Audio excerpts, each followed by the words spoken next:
several years later, I marry a man who doesn't really want kids, but he says we're going to have kids. So I trust him and I trust that. And I tell him, you come to me when you're ready. I'm not going to nag you. I'm not going to bring this up. And then I waited for that son. And when I held him in my hands, everybody said, oh yeah, he's going to be blonde. And it was that sort of vision that I had. He was blonde, he was tall, and that's my son. And so I had the vision and I sunk my teeth into it. People don't know what it's like to sink their teeth into it until they do. And then they're like, oh, I know what you're talking about. Mm-hmm. So is your son's name Josiah? It is Josiah. Wow.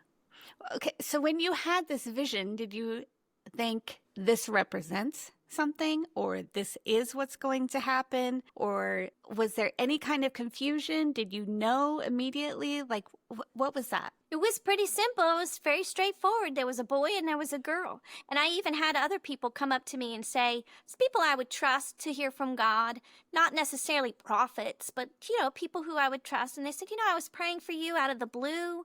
And the Lord told me you're getting 2 children. You'd like to have 10, but you get 2.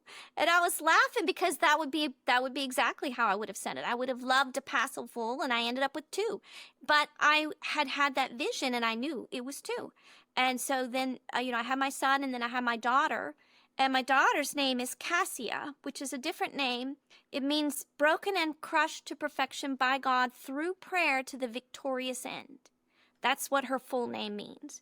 And for me, that was the contending all the way through to the victorious end. Wow. So you have this profound vision. Motherhood happens exactly as you saw it. What was the connection then, not only with these children, these precious gifts that have been given to you, but in seeing the Lord's faithfulness and promise to you play itself out in motherhood? For me, it's clear indication that God is extremely concerned with women.